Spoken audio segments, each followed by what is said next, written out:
اور دلہن کو جو ہے یہ کیا جاتا ہے وہ کیا جاتا ہے، ایسے بہت سارے رواج ہے۔ لیکن اگر آپ کو یہ رواج کو توڑنا ہے تو صاف طور پہ نکاح کی مجلس میں آپ یہ کہوں گے بھائی لڑکی والے اپنے کپڑے پہنے اور لڑکے والے اپنے کپڑے پہنے، ایک دم صاف لفظ ہو۔ لڑکی والے تم تمہارا دیکھو ہم ہمارا، TTMM اس کو انگلش میں شارٹ کٹ میں بولتے TTMM، تو تیرا میں میرا۔ ہم لوگ بچپن میں دوستوں کے ساتھ گھومنے جاتے تھے، ہمارے گاؤں میں جترا لگتی تھی، جترا، تو ہم لوگ پہلے سے طے کرتے تھے، مدرسے میں پڑھتے تھے ہم لوگ، گھومنے کو نکلتے تھے تو پہلے تھے ایک دوسرے کو بولتے تھے TTMM، تو تیرا میں میرا، مطلب جو بھی خرچہ پانی ہوگا وہ ہر آدمی اپنا اپنا کرے گا۔ مطلب رکشے میں جا رہے ہیں، اب رکشے والے نے بولا بھائی 30 روپیہ ہو گئے، تو ایک صاحب جو ہے وہ بہت بڑے داتا بن کے انہوں نے بولا یہ لیجیے میں 30 روپیہ دیتا ہوں، اور بعد میں ان کے پاس خود واپس آنے کو پیسے نہیں ہے، تو ایسا نہیں بھائی تو تیرے 10 روپیہ دے، ہم ہمارے 10 روپیہ دیں گے، چلو سب اپنا اپنا دیکھو۔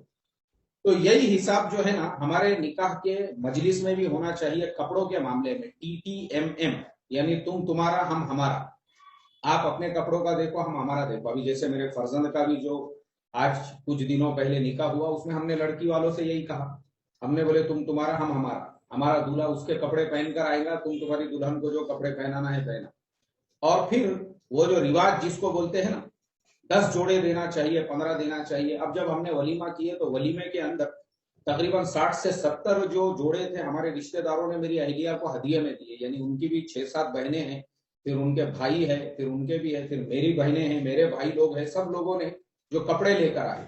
اب دلہن ہمارے گھر پہ آ گئی، دلہن کو ہمارے گھر پہ آنے کے بعد میں ایک 10 دن 15 دن ہو گئے، پھر اس کے بعد ہم نے اپنے خوشی سے، میری جو اہلیہ ہے انہوں نے اپنی خوشی سے وہ جو کپڑے ہدیے میں آئے تھے ان کے لیے، اس میں سے جو اچھے اچھے تھے وہ نکال کے انہوں نے اپنی طرف سے دلہن کو ہدیہ دیا کہ بھائی یہ میری طرف سے تجھے ہدیہ ہے، 10 نہیں ہے 15 ہے یہ، چلو اس سے زیادہ لے لو میری طرف سے ہدیہ۔ لیکن ہم کو رسم و رواج کو توڑنا ہے۔ ایک بات یاد رکھو، میں کیا بولا وہ سمجھو پہلے میری بات، بھائی تم تمہارے کپڑوں کا دیکھو ہم ہمارے کپڑوں کا دیکھیں گے، یہ ہے۔ اور لڑکی والوں سے 1 روپیہ بھی نہیں لینا چاہیے، 1 روپیہ کپڑوں کے نام پر، جوتوں کے نام پر، شوز کے نام پر کچھ نہیں ہے، یہ ان کا کام نہیں ہے۔ آپ کے لیے شرم کی بات ہے، آپ کے زندگی کا اتنا بڑا دن ہے جس دن آپ رشتہ ازدواج میں بند رہے ہو، آپ کا نکاح ہو رہا ہے، اور ایسے موقع پر اگر آپ اپنے سسرے کے کپڑے پہن کر نکاح کی مجلس میں بیٹھو، شرم کی بات ہے یہ۔ اس لیے اپنے خود کے کپڑے جو ہے ہم نے پہن کر بیٹھنا چاہیے پوری خودداری کے ساتھ۔ تو یہ مسئلہ کلیئر ہو گیا۔ جہیز کی ایک قسم، یہ پہلی قسم ہے، جوڑے کی رقم لینا یا جہیز کے لیے پیسے مانگنا، یہ مسئلہ اپنا ہو گیا کلیئر۔ اب آتے ہیں وہ جہیز کے اوپر جو جہیز کی عموماً لوگ لڑکی والوں کو لسٹ دیتے ہیں کہ ہم کو جہیز میں یہ چاہیے، ہم کو جہیز میں وہ چاہیے، ہم کو گاڑی چاہیے، ہم کو کار چاہیے، ہمارے لڑکے کو بلیٹ چاہیے، ہمارے لڑکے کو بائک چاہیے۔ تو اب اس کے بارے میں پہلے میں آپ کو کتاب میں پڑھ کر سناتا ہوں اور آگے پھر پڑھتا ہوں۔ بری اور جہیز یہ دونوں در حقیقت لڑکے والوں کی طرف سے زوجہ یعنی اہل خانہ لڑکی کو ہدیہ ہے، اور جہیز جو در حقیقت اپنی اولاد کے ساتھ صلہ رحمی ہے، فی نفسی امر مباح بلکہ مستحسن ہے۔ اگر خدا کسی کو دے تو بیٹی کو خوب دینا برا نہیں، مگر طریقے سے ہونا چاہیے جو لڑکی کے کچھ کام بھی آئے۔ جہیز میں چند باتوں کا لحاظ رکھنا ضروری۔ جہیز میں اس امر کا لحاظ رکھنا چاہیے کہ اول اختصار یعنی گنجائش سے زیادہ کوشش نہ کرے، دوم ضرورت کا لحاظ کرے یعنی جن چیزوں کی سر دست ضرورت واقع ہو وہ دے، تیسرے یہ کہ اعلان نہ ہو کیونکہ یہ تو اپنی اولاد کے ساتھ صلہ رحمی ہے، دوسرے کو دکھلانے کی کیا ضرورت ہے، حضور صلی اللہ علیہ وسلم کے فعل سے جو اس روایت میں مذکور ہے جی۔ اور تیسرے جو ہے لڑکے والوں کو اس چیز کی بالکل اجازت نہیں رہے گی کہ وہ لڑکی والوں سے کسی چیز کو مانگے۔ یہ میں نے ابھی جو پڑھ کے سنایا یہ حضرت تھانوی رحمۃ اللہ علیہ کی کتاب میں سے ہے۔ اب یہاں مسئلے کو پہلے ہم سمجھتے ہیں اور ایک ایک پوائنٹ آپ کو کلیئر کر کے بتاتے ہیں۔ حضرت تھانوی نے لکھا ہے کہ کوئی آدمی اگر اپنی اولاد کو یعنی اپنی بیٹی کے ساتھ اگر اس کو کچھ دے رہا ہے تو وہ اس کے ساتھ صلہ رحمی کر رہا ہے، یہ مباح ہی نہیں ہے بلکہ مستحسن ہے۔ خدا اگر کسی کو دے تو بیٹی کو دینا برا نہیں ہے، مگر طریقے سے ہونا چاہیے جو لڑکی کے کام ہے۔ اب دیکھو کچھ باتیں لکھی ہے، اول یہ اختصار یعنی گنجائش سے زیادہ کوشش نہ کرے، پہلے یہ جملے کو ہم بتا دیتے ہیں۔